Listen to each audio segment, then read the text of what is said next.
My name is Ruby. I am 29 years old and I live in a quiet apartment in the city. The lights in the reception hall were too bright. The music had stopped, but my ears were still ringing. I sat at table 5, gripping the stem of my champagne glass so hard I thought it might snap in my hand. My mother stood at the front of the room. She held a microphone in one hand and a thick blue folder in the other. She looked happier than I had ever seen her. Next to her stood my sister, Vanessa, looking perfect in white. "We wanted to give the newlyweds something special," my mother announced, her voice booming over the speakers. "We are giving them the deed to our family home." The room exploded with applause. People stood up and cheered. Vanessa screamed with joy and buried her face in my father's chest. I didn't move. I couldn't breathe. For 5 years, I was the one who paid the mortgage on that house. Every single month, money left my bank account to keep a roof over their heads. I skipped vacations. I worked late nights. I saved them from losing everything. But nobody in this room knew that. They only saw generous parents and a lucky bride. They didn't see me at all. I looked at my mother's smiling face, and right then, something inside my chest finally broke. But before I tell you how everything flipped, like and subscribe, drop a comment. Where are you watching from? My name is Ruby. I am 29 years old. I learned how to be invisible when I was very young. It wasn't a magic trick. It was a survival skill. In my house, there was only enough spotlight for one person. That person was my younger sister, Vanessa. She was 2 years younger than me, but she took up all the space in every room. When Vanessa laughed, everyone stopped to listen. When Vanessa cried, the world had to stop spinning until she felt better. I was different. I was Ruby. My role was simple. I was the furniture. I was the sturdy table that held things up. I was the quiet rug that absorbed the spills. I remember a Tuesday night when I was 12 years old. I had come home from school with a high fever. My head felt like it was being squeezed in a vice. My throat was so sore I couldn't swallow water. I walked into the kitchen, dropping my heavy backpack on the floor with a loud thud. My mother was at the counter, frosting a cake. It was a chocolate cake, Vanessa's favorite. Vanessa had fallen during gym class and scraped her knee. It wasn't a bad scrape, just a little red, but she had been crying about it for 3 hours. "Mom," I rasped out, "I don't feel good." My mother didn't turn around. She was too busy making a sugar flour for the cake. "Not now, Ruby," she said, her voice stressed. "Vanessa is having a terrible day. Her knee is throbbing. I need to cheer her up. Be a good girl and go lie down." I stood there for a moment. I wanted to scream that I was burning up. I wanted her to put her hand on my forehead, but I knew the rules. Vanessa's scraped knee was a tragedy. My fever was an inconvenience, so I did what I always did. I went to my room. I got myself a glass of water. I found the thermometer in the bathroom cabinet. I took 2 aspirin. I put myself to bed. The next morning, I got myself up, made my own toast, and went to school. When I came home with an A on my history project, my father nodded and said, "That's good, Ruby. We expect that from you. You're the smart one." That was the trap. They called me low maintenance. They told their friends, "Ruby is so easy, she never needs anything, she's so independent." They said it like it was a compliment. But it didn't feel like a compliment. It felt like a dismissal. It meant they didn't have to worry about me.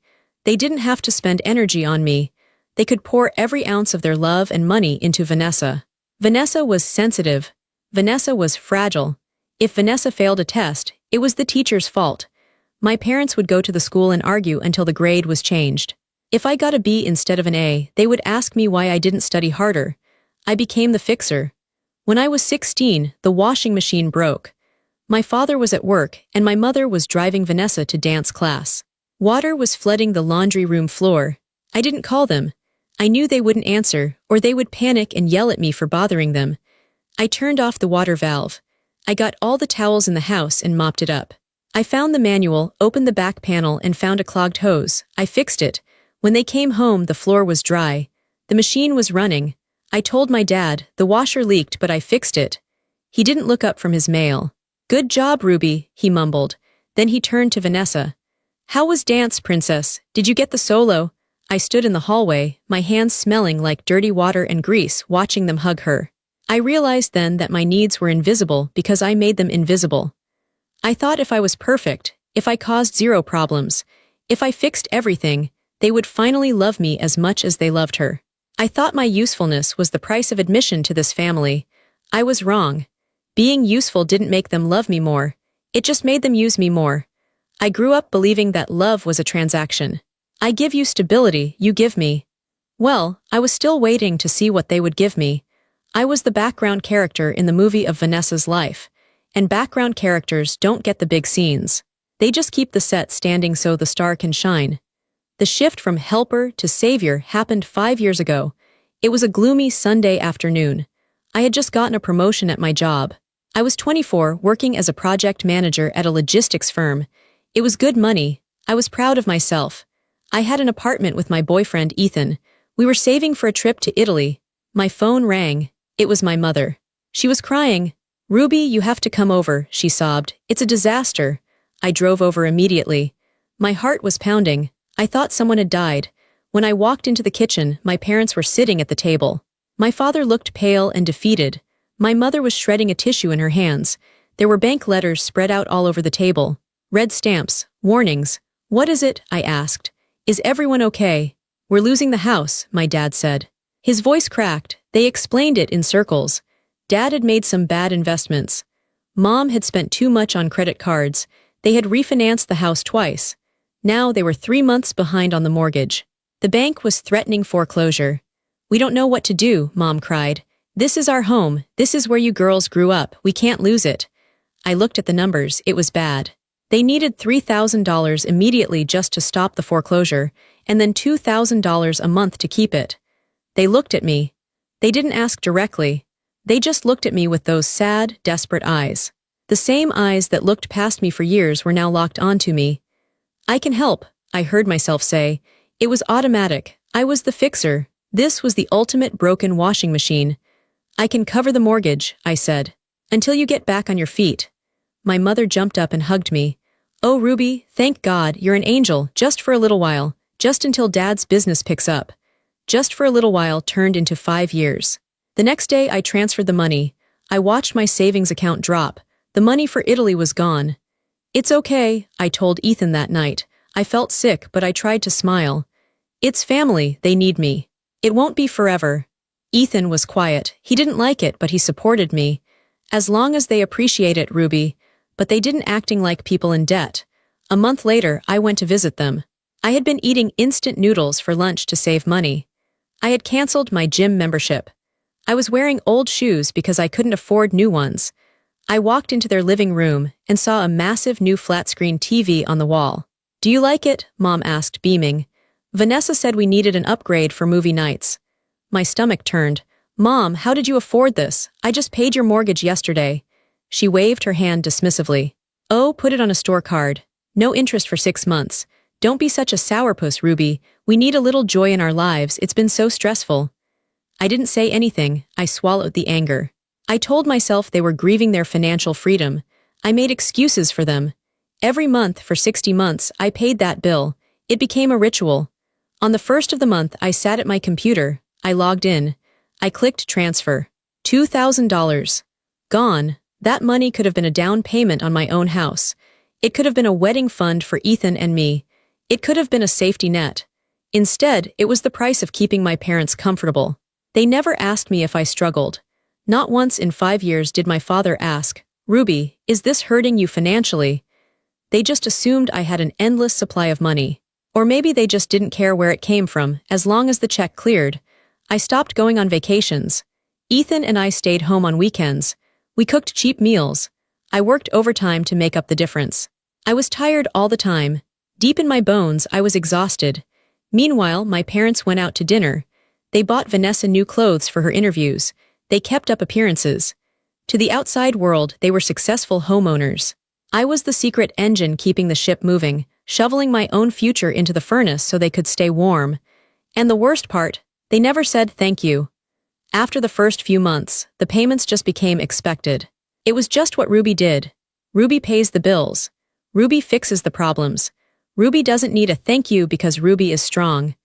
I was paying for a house I didn't live in, for parents who didn't see me, to support a lifestyle I couldn't afford for myself. If I was the shadow, Vanessa was the sun. And my parents loved to bask in the sunlight. The inequality wasn't just about money, it was about worth. 2 years into my mortgage arrangement, Vanessa graduated from college. She had taken 6 years to get a 4-year degree because she needed to find herself and switched majors 3 times. My parents paid for all of it. Or rather, the money they should have used for their mortgage went to her tuition and sorority fees.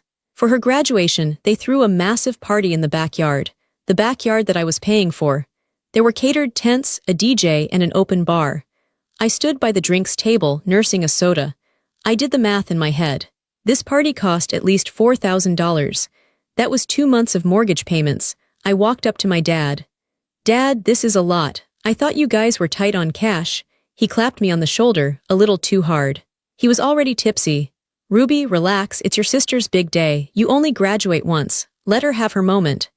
Then came the gifts. My parents led Vanessa to the driveway. Everyone followed. There, sitting with a giant red bow on the roof, was a brand new car. It wasn't a luxury car, but it was new. A practical, reliable sedan. Vanessa screamed. She jumped up and down. "Oh my God. Mommy, Daddy, you're the best." I felt the blood drain from my face. When I graduated, I got a card. Inside was a $50 bill. I remembered that day clearly. I had graduated with honors. I had worked 2 jobs through college to pay my own tuition so they wouldn't have to. I stood in my cap and gown, holding that $50, and my mom had said, "We're so proud of you, Ruby. You're so capable. We know you'll buy something sensible with that." $50. And here was a car. I looked at Ethan. He was standing next to me, holding my hand. His grip was tight. He was angry for me. "This isn't right, Ruby," he whispered. "I know," I whispered back. "But I didn't make a scene. I never made a scene." Later that night, as the party was winding down, I found my mom in the kitchen. "A car, Mom?" I asked quietly. "I'm paying your house payment, and you bought her a car," she sighed, looking annoyed that I was bringing down the mood. "Ruby, she needs it for interviews. She can't get a job without transportation. You have a job, you have a car. You're established. Vanessa is just starting out. She needs a leg up." "I needed a leg up too," I said. "But you didn't need it," she said, as if that explained everything. "You're Ruby. You always land on your feet. Vanessa. She needs help." That was the narrative. I was strong, so I deserved nothing. Vanessa was weak, so she deserved everything. It wasn't just the big things. It was the daily emotional crumbs. When Vanessa had a bad breakup, my mom spent a week at her apartment, cooking her soup and rubbing her back. When I had a health scare and needed a biopsy, my mom said, "Oh, I'm sure it's benign, honey. Let me know the results." "I can't come down. Vanessa is having a crisis with her hairstylist." It's a slow poison, being the invisible child. It doesn't kill you all at once. It just erodes you. It eats away at your self-worth until you start to believe them. Maybe I don't need help. Maybe I am a machine. Maybe I don't have feelings, but I did have feelings, and they were getting hotter and sharper every day. I looked at Vanessa, sitting in her new car, honking the horn while my parents laughed and clapped.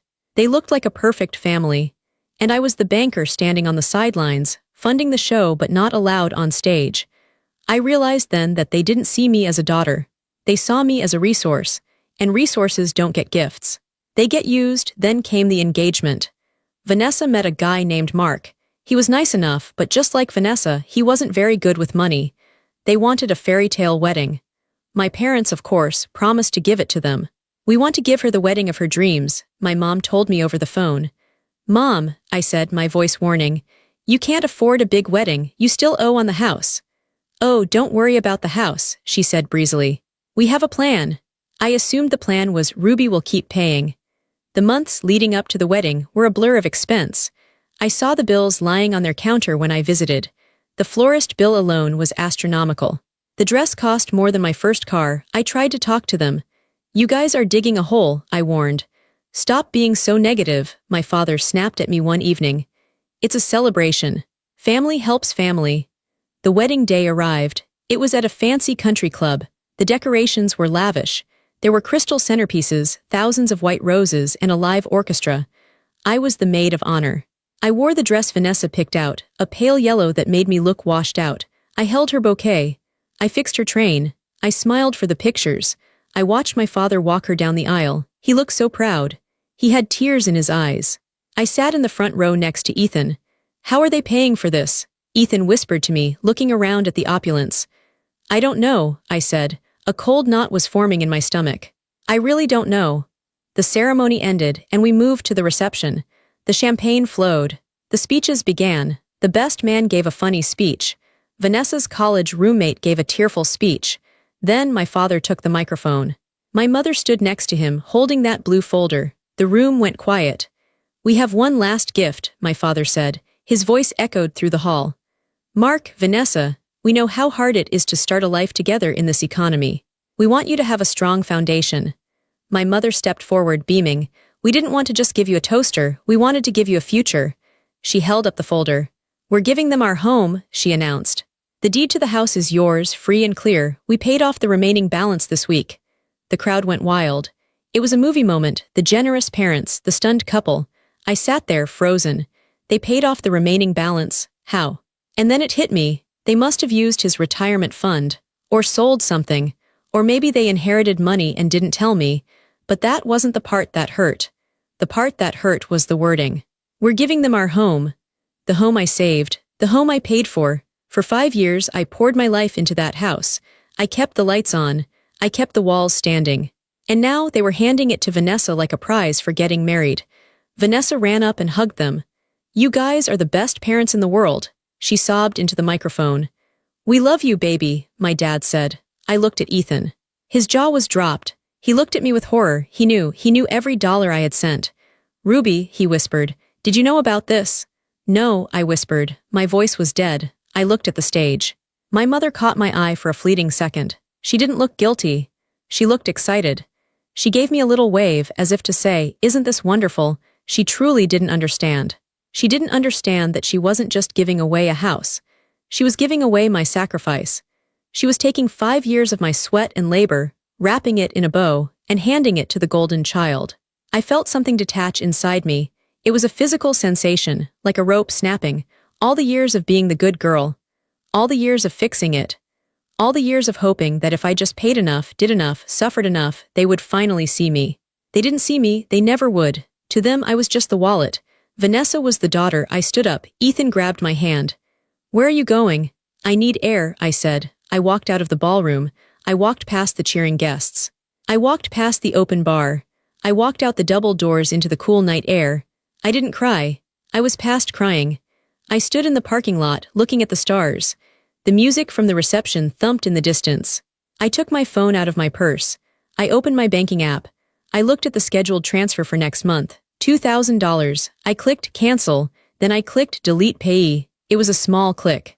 But it sounded like a gunshot in the quiet night. I was done. The text message from my mother arrived on a Tuesday afternoon. It was short, cheerful, and completely ignored the fact that she had just shattered my heart 3 weeks ago at the wedding. Family dinner at Vanessa's new house. Sunday at 6 p.m. Dad is making his famous roast. Don't be late. I stared at my phone screen for a long time. I was sitting at my desk at work. The fluorescent lights hummed above me. I felt a familiar heavy stone settle in my stomach. For years, that stone had been there. It was the weight of obligation. It was the feeling that I had to say yes, because if I said no, I was the problem. If I said no, I was the bad daughter. I showed the phone to Ethan that night. We were in our kitchen, making a simple pasta dinner. "Do you want to go?" he asked.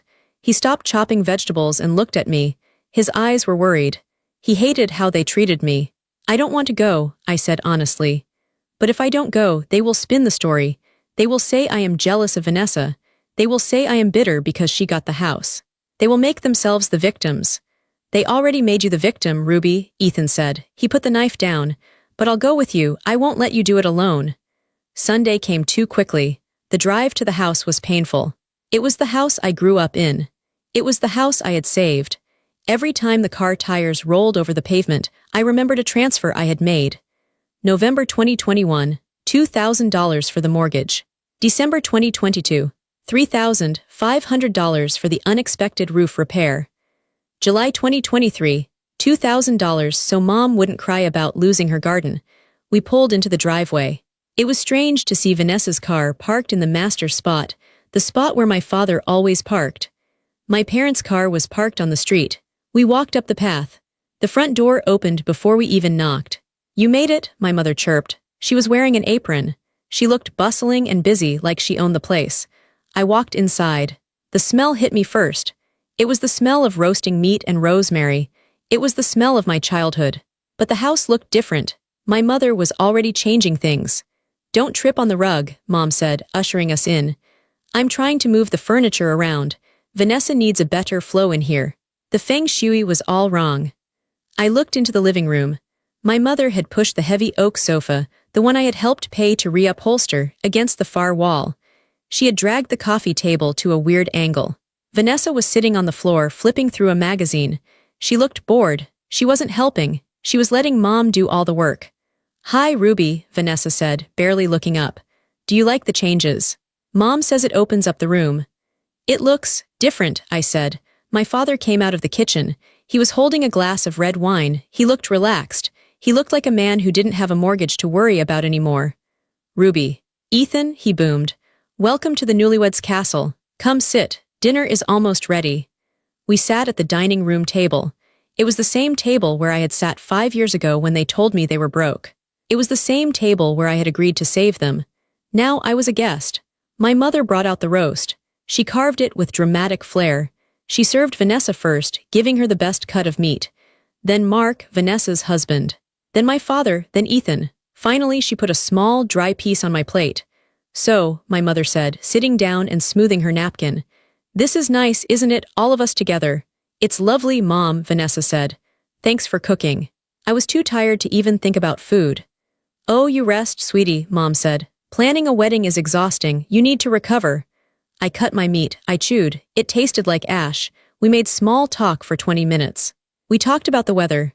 We talked about the neighbors. We talked about Mark's new job. Then the tone changed. My father cleared his throat. He put his fork down. He looked at my mother. They exchanged a look. It was a look I knew well. It was the look of a plan. We have some news, my father announced. My stomach tightened. What news? Well, my mother started, smiling a smile that didn't reach her eyes. Since we gave this beautiful home to Vanessa and Mark, your father and I are officially homeless. She laughed, like it was a funny joke. We can't stay here forever, she continued. Vanessa and Mark are newlyweds. They need their privacy. They need to walk around in their underwear if they want to. They don't need Mom and Dad in the guest room. Okay, I said, my voice steady. So, are you renting an apartment? Vanessa snorted. An apartment. Mom would die in an apartment. She needs a garden. Exactly, my father said. We are not apartment people, Ruby. You know that. We need space. So, what is the plan? Ethan asked. He was gripping my hand under the table. My mother turned her gaze to me. Her eyes were bright and expectant. We've decided the best solution is for us to move into your vacation house, she said. She said it so casually. Like she was saying, we decided to have dessert. The room went silent. The only sound was the ticking of the grandfather clock in the hall. I blinked. Excuse me. Your vacation house, she repeated, speaking slower as if I were stupid. The cabin at the lake, it's perfect. It's fully furnished. It has a garden, it's quiet. We can move in next weekend. It's sitting empty half the time anyway, my father added, taking a sip of wine. It's a waste. This way we keep it occupied. We'll pay the electric bill and the water. You cover the mortgage and the taxes, obviously, since it's your investment. It works out for everyone. They had it all worked out. They had discussed this. They had agreed on it. They just needed to inform me. I looked at them. I looked at their expectant faces. They truly believed that everything I owned was actually theirs. They believed that because I was the capable one, my resources were community property. They had taken my money for 5 years. They had taken the house I saved. Now, they wanted my sanctuary. The lake house was the one thing that was mine. I bought it when it was a wreck. I scraped paint off the floors until my hands bled. I chose every curtain. I chose every mug in the cupboard. It was the only place where I felt safe, where I felt away from them. We already started packing the winter clothes, Mom said cheerfully. I'll need the alarm code, Ruby, and I think I still have an old key, but I'd like a new set just in case. She reached out her hand, as if expecting me to drop the keys into her palm right there over the roast beef. Inside my chest, something hot and violent woke up. It wasn't sadness. It wasn't hurt. It was pure, white-hot rage. I looked at the piece of dry meat on my plate. I looked at Vanessa, who was checking her text messages, not even caring that her parents were hijacking my life. I took a deep breath. No, I said. The word hung in the air. It was quiet, but it was heavy. My mother's smile faltered. What did you say? I said no, I repeated. I looked her directly in the eyes. You cannot move into my vacation house. My father laughed nervously. Ruby, stop joking, we need a place to live. I am not joking, I said. You gave away your home. That was your choice. You didn't ask me before you did it. You didn't consider where you would live. You just did it to look like heroes in front of your friends. We did it for your sister, my mother snapped. Her voice got shrill. We did it to give her a start in life. And what about my start? I asked. I didn't yell. My voice was deadly calm. I paid your mortgage for 5 years, Mom. 5 years. That money was my start. You took it. You never thanked me, and then you gave the house to her. That is in the past, my father shouted. He slammed his hand on the table. The silverware rattled. Why do you always bring up money? You are so obsessed with money, Ruby. It's ugly. I bring it up because you are asking for a free house, I said. You want to live in my house rent-free while I pay for it. Again, just like I paid for this one. We are your parents, Mom screamed. Tears started to well up in her eyes, her weapon of choice. How can you be so selfish? We have nowhere to go. Do you want us to sleep on the street? You have money, I said. You have pensions. You can rent a condo. You can rent an apartment. You have options. You just don't want to spend your own money. You want to spend mine. Vanessa, Mom turned to my sister. Talk to her. Tell her she's being crazy. Vanessa looked up, annoyed that she was being dragged into it. Ruby, seriously, just let them stay there. You hardly use it. Don't be a hoarder. I looked at my sister, the golden child.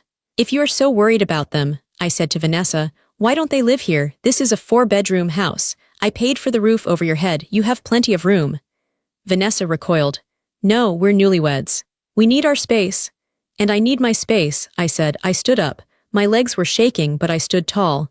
The answer is no, I said. You are not moving into the lake house. Do not go there. Do not try to move your boxes in.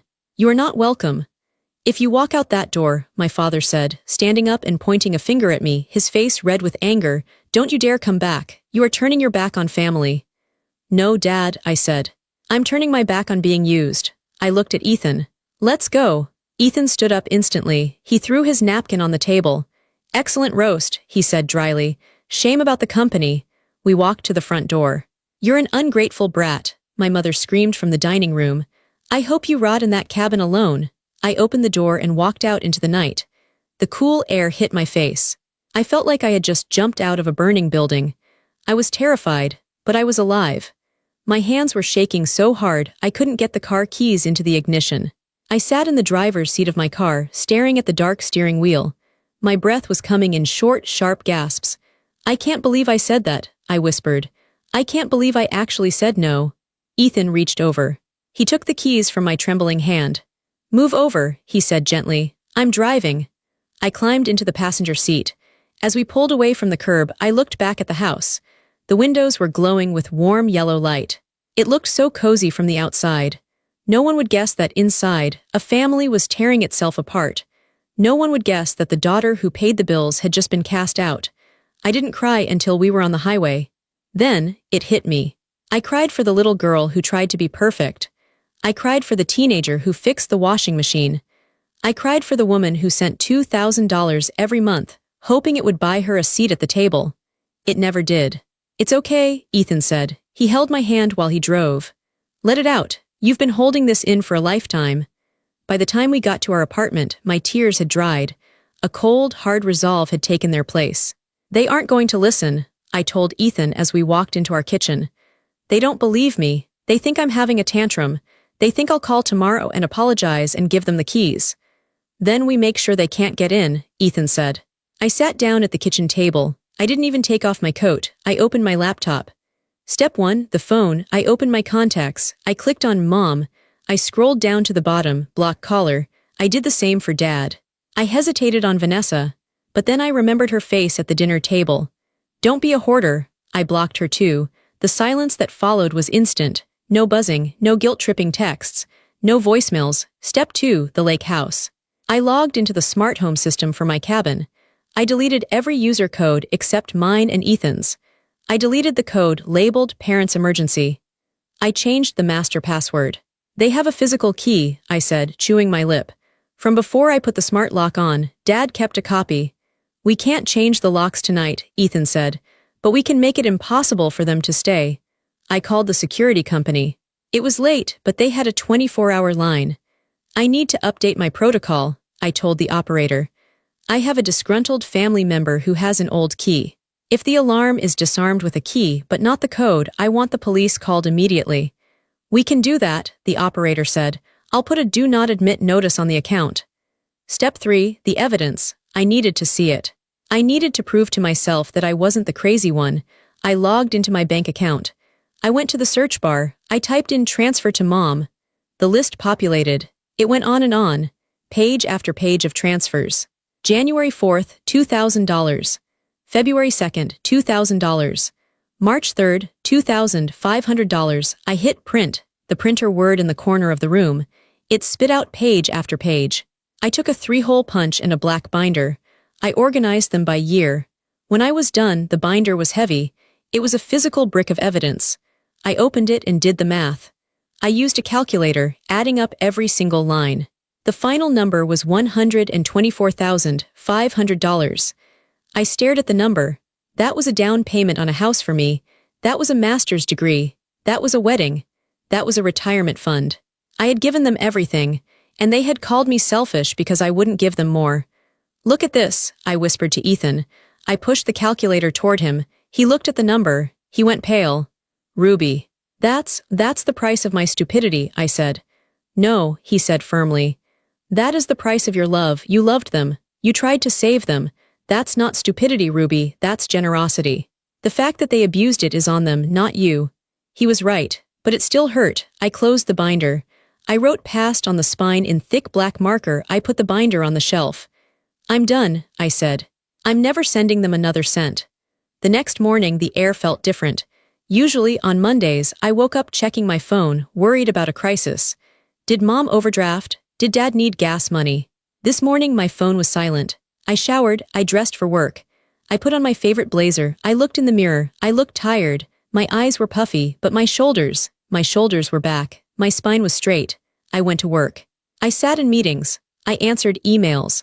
And every time my mind drifted to my parents, every time I wondered if they were angry, I visualized the binder.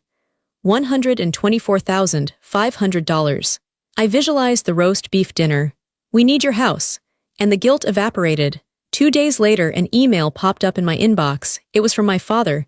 Since I had blocked his text, he had moved to email. Subject: Lake House weekend. Ruby, stop being dramatic. We are packing the truck.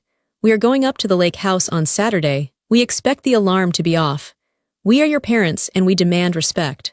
We will discuss your attitude when we settle in. I read it twice. He truly didn't believe me. He lived in a world where I always caved. He was betting on my weakness. I didn't reply. I didn't forward it to Vanessa. I forwarded it to Ethan. Then, I forwarded it to the local police department in the town where my cabin was located, with a short note. I am the owner of address. I have informed these individuals they are not welcome. If they arrive, they are trespassing. I hit send. My hand didn't shake this time. I was reclaiming my life, one click at a time. I was building a wall, brick by brick. And for the first time, I was standing on the safe side of it. Saturday morning started like any other Saturday. I was at the grocery store. I was standing in the produce aisle, squeezing avocados, trying to find one that wasn't too hard or too mushy. It was a mundane task. It was normal. It was the kind of peace I had been craving. Then my phone rang. It wasn't a text. It was a call from a number I didn't recognize. It was an 800 number. I answered it. Hello, this is Safeguard Security, a woman's voice said. She sounded urgent. Is this Ruby Miller? Yes, I said. I put the avocado down. My heart started to beat faster. Miss Miller, we are receiving a perimeter breach alert at your property on Lakeview Drive. The front door sensor has been triggered. I froze. The grocery store sounds, the cartwheels, the beeping registers, the chatter faded away. Did they use a code? I asked. No, ma'am, the operator said. The alarm was not disarmed via the keypad. It appears the door was opened with a physical key, but the alarm system was not deactivated.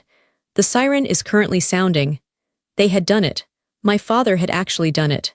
He had driven 2 hours north, ignored my emails, ignored my warnings, and used an old key to open the door.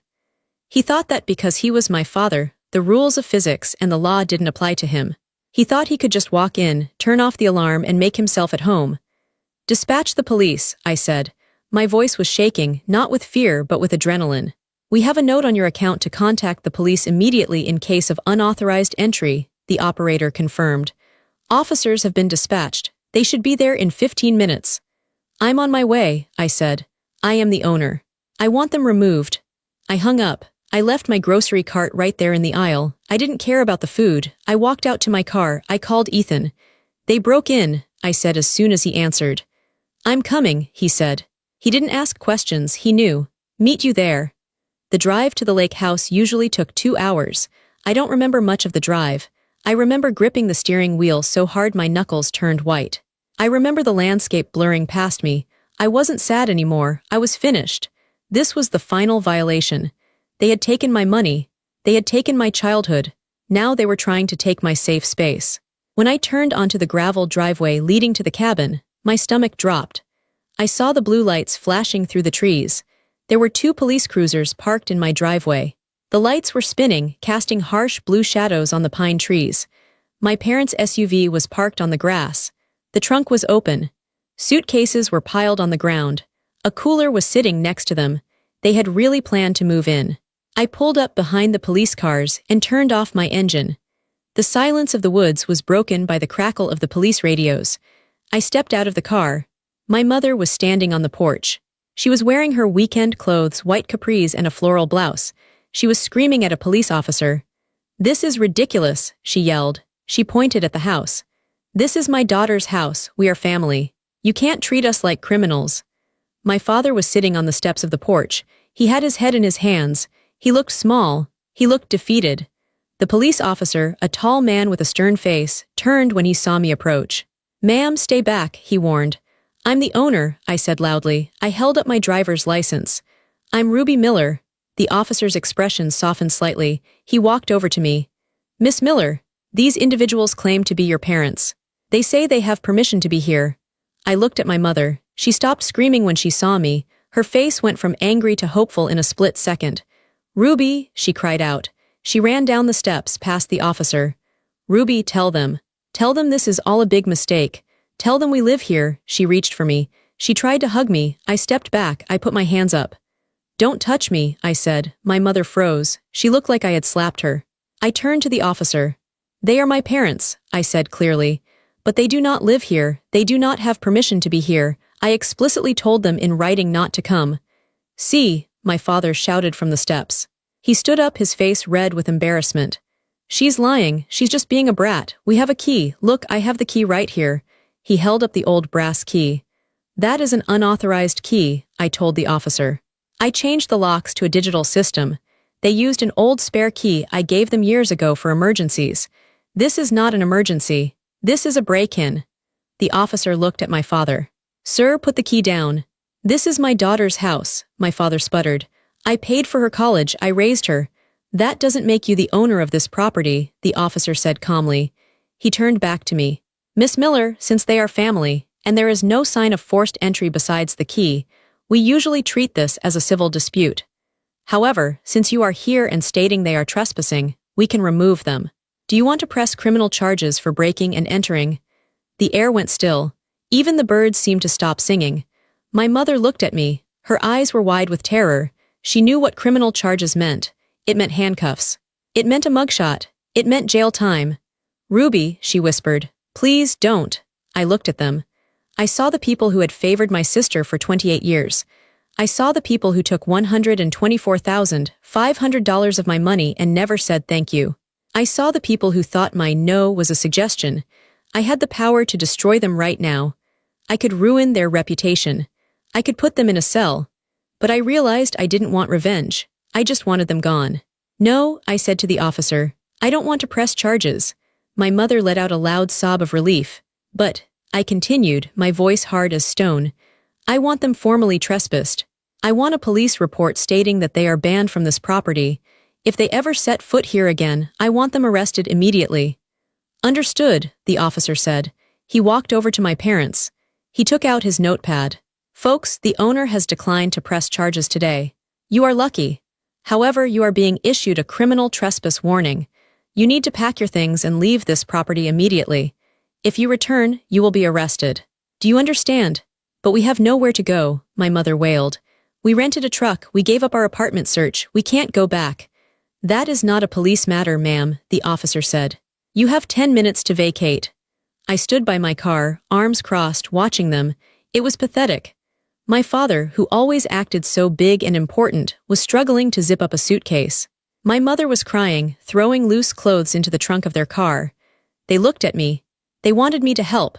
They wanted me to be the fixer one last time. They wanted me to say, "It's okay, just stay for tonight." I didn't move. I didn't speak, I just watched. Ethan arrived just as they were closing their trunk. He pulled his car up next to mine and got out. He stood next to me, a silent wall of support. My father walked past us to get to the driver's side of his car. He stopped. He looked me in the eye. "You are cold," he spat. "You are a cold, heartless girl. I don't know who you are anymore." "I'm the daughter you created," I said. "You taught me that money matters more than people. You taught me that feelings don't matter. I just learned the lesson." He flinched. He got into the car and slammed the door.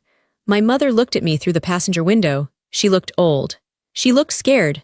They backed out of the driveway. The gravel crunched under their tires. The police cruiser followed them to ensure they left the main road. When the taillights disappeared around the bend, the silence rushed back into the woods. I walked up the steps to the porch. I saw the old brass key sitting on the railing where the officer had made my dad leave it. I picked it up. It felt heavy. I walked to the edge of the woods. I threw the key as hard as I could into the dense brush. I heard it land with a soft thud. "Are you okay?" Ethan asked, coming up behind me. "I think so," I said. I took a deep breath of the pine-scented air. "I think that was the hardest thing I've ever done." "It's over," he said. "They can't come back." We went inside. I reset the alarm. I checked the cameras. For the first time, the cabin felt truly mine. It wasn't a place I was holding for them.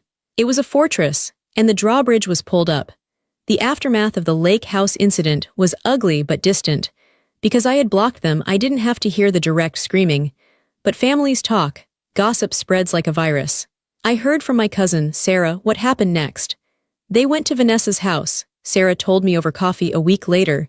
She looked uncomfortable telling me, but I asked her to be honest. "Of course they did," I said, stirring my latte. "How did that go?" Sarah grimaced. "Bad. Vanessa and Mark were furious.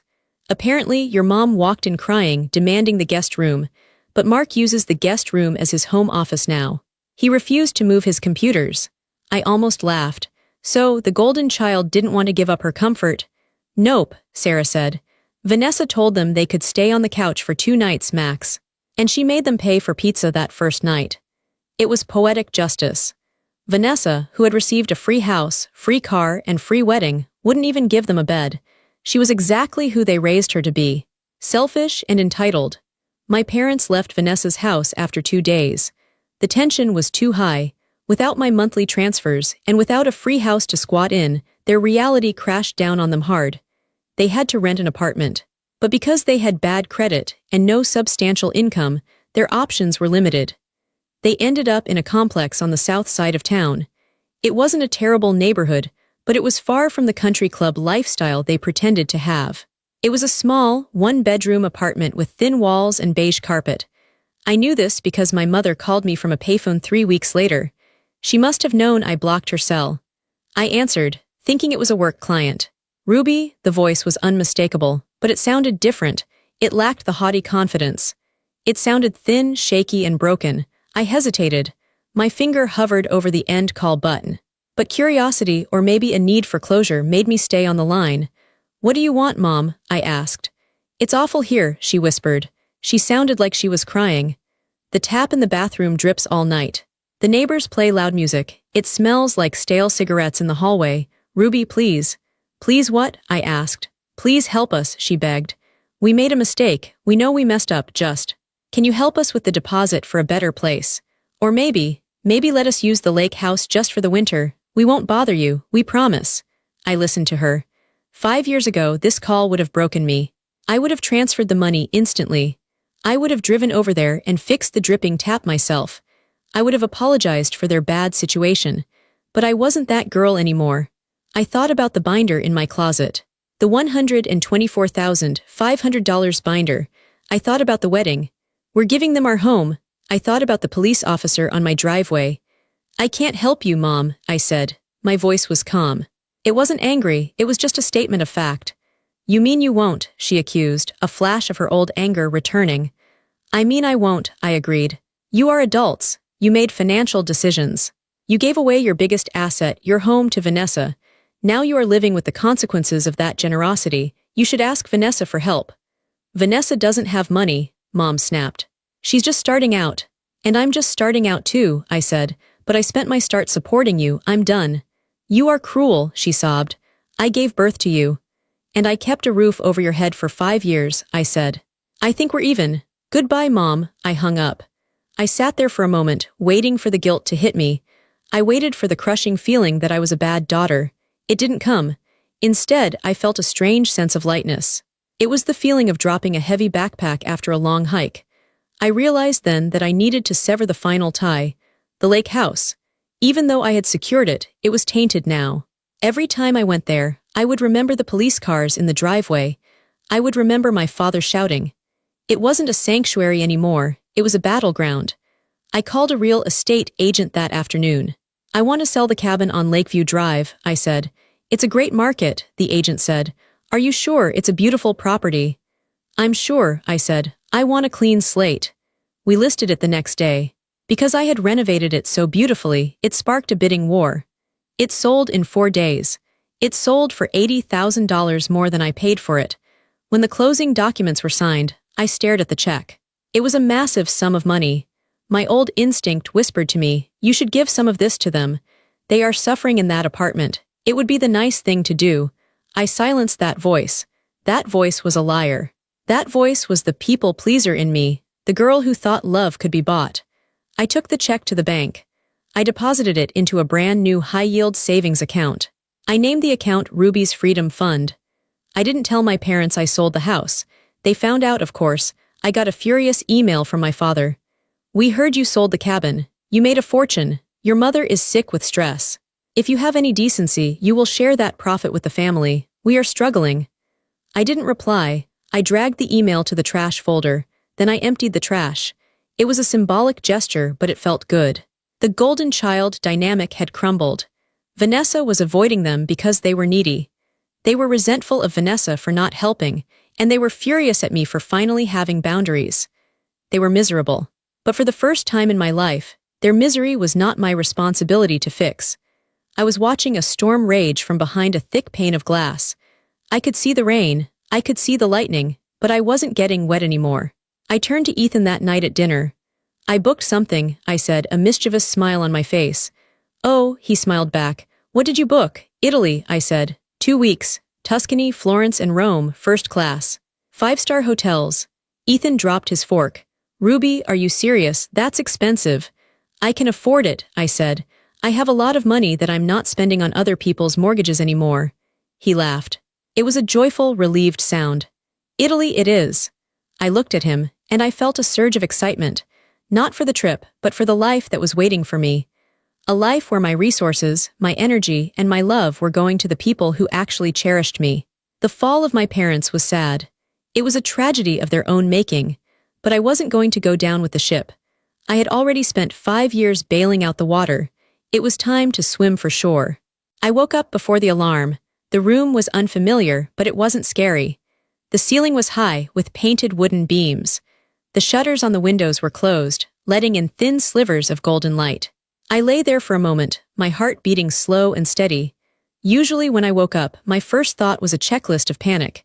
Did I pay the electric bill for Mom? Did I remind Dad about his appointment? Is Vanessa mad at me? My brain would start racing before my feet even touched the floor. I would reach for my phone like it was a grenade, terrified of what message might be waiting on the screen.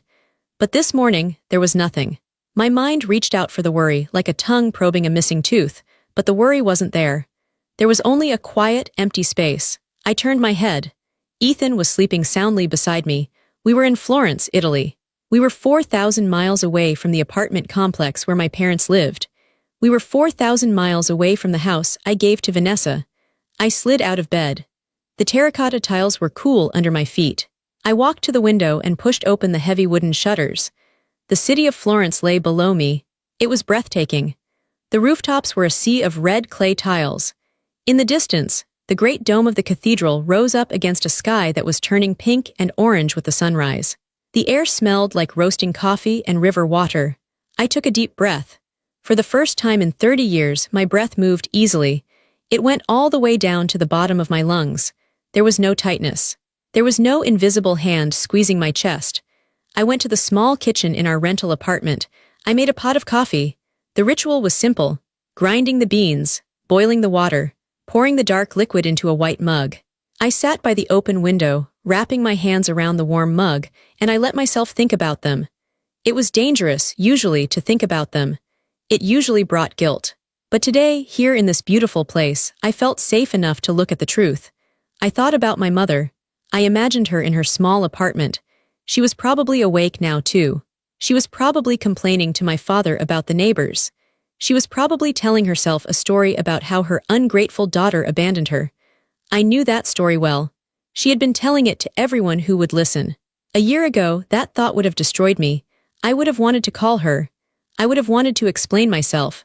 I would have wanted to fix her narrative so she would see me as good.